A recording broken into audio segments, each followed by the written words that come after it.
إنه منتصف شهر يونيو في النصف الكرة الأرضية الشمالية. المدارس على وشك الانتهاء وموسم العطل الصيفية على الأبواب. وفي ظل جائحة كوفيد-19 وإغلاق عالمي لعدة شهور، وبعد عودة الحياة نسبيا لعدد من الدول ورفع قيود السفر تدريجيا في العديد من البلدان، استضافت القناة العالمية الجزيرة إنجليش رشيد دحماز رئيس المجلس الجهوي للسياحة بأكادير، إلى جانب كل من أليساندرا بريانتي مديرة الإدارة الإقليمية لأوروبا في المنطقة السياحية العالمية التابعة للأمم المتحدة، وماريو هاردي الرئيس التنفيذي لاتحاد آسيا والمحيط الهادي للسفر.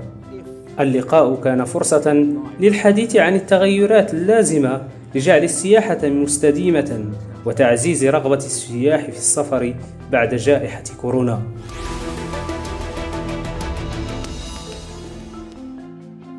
So for a global story, we've got guests from all over, starting in Agadir, Morocco, with Rashid Dahmaz. He is the president of the Agadir Regional Council of Tourism.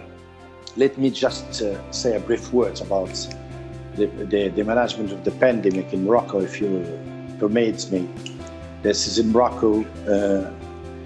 The Moroccan state has managed successfully the pandemic, and the population have shown a fantastic surge of solidarity, and the pandemic was well controlled, successfully controlled. If you check all the books today, or all the statistics about all the countries, we have registered one of the lowest number of dead of all over the world. And this has made the population in confidence and has approached them to a realistic situation. Regarding the COVID, after the COVID-19, let's say that today, as long as the borders are closed and the sky is still closed also, that we are not expecting too much from the international tourism, at least for the next 3 months or 4 months. I mean, Europe, as we are in Africa, North Africa, and the tourism are representing a lot for us, for our economy, for our finance, means almost 7.5%. And today we are expecting and working very hardly to promote the domestic market, the domestic tourism, to encourage people to spend their holiday inside of Morocco. No, domestic, that is important, and I'm going to come back to that later on. I want to talk more about that. Yes. Let's bring Alice up. Rashid, in Agadir, let me come to you, because you first raised this issue of, well, this idea of more domestic tourism. How are Moroccans responding to that? I mean, so much of Morocco is international tourism, I think. Do people there want to go and get out and visit their own country? Yes. Most of the Moroccans, they are very excited, after 3.5 months or 4 months of being locked down, and they are very excited. The first part of the containment has been over since 2 days or 3 days, and starting from the 20th of June, the lockdown will be just over. I hope it's going to be only a souvenir, not a good one.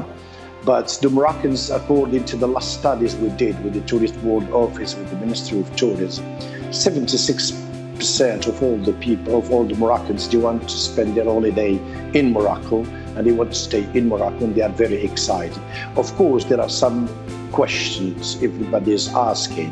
First thing is how safe we are in the hotels, and how it's going to look like in the hotels. Are we going to go spend holiday in a hospital or in a hotel? You know what I mean? I mean, all the restriction, the physical or the social distanciation, all the protocol, the healthy protocol which has to be set up by the hotels in terms of detergent, disinfection, masks and everything, how to deal with the customers in the restaurant, in the kitchen, in the swimming pool, in the beaches. We are in a summer holiday, and the people are really excited. They want to go out, they want to enjoy. Tourism is equal to a pleasant, it's an ambiance. Tourism is an ambiance, is a well-being, and the people, they want to be there. And it's very difficult in the same time to send people to spend holiday, swim, and enjoy themselves, and in the same time to be restrictive. Then we have to be very, very clever to manage it in a funny way. We have planned to have individual entertainment, instead of having those big groups or those big show. We have prepared the individual entertainment just to make it funny and not to go back to outside in a sad situation. We want to make it as a enjoyment, as a funny time, and how to combine both of them. We've been discussing all the time, and I think the best way is to go progressively, because nobody knows how tomorrow will be, and nobody knows this pandemic when it's gonna finish. I hope very, very quickly, but we have to go progressively and not to make any mistake, because at the end, the health of the population is more important than economy or the finance. If we believe in that. So let's go back to these issues then as we look forward: sustainability and reactivation. Rashid, in Agadir, you mentioned some ideas before that you've had about how to make the experience, more fun while still having to adhere to the social distancing rules. Is there a lesson to learn that you can carry that forward and incorporate it in the future so that we don't have these situations arising again?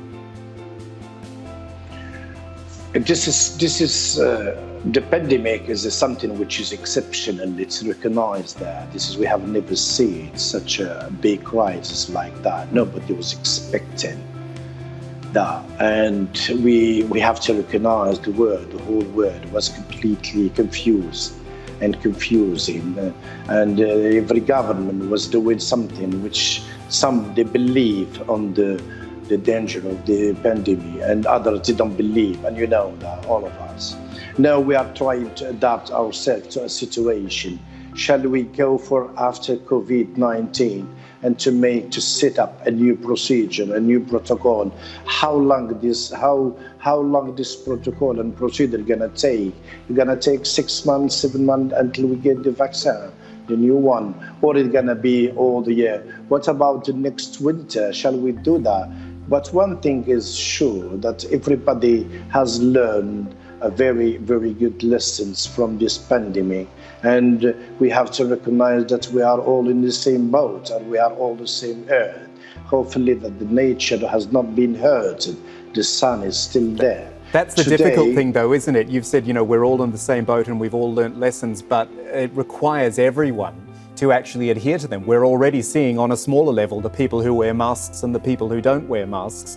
It comes down to the individual, and that's something you can't control. Exactly.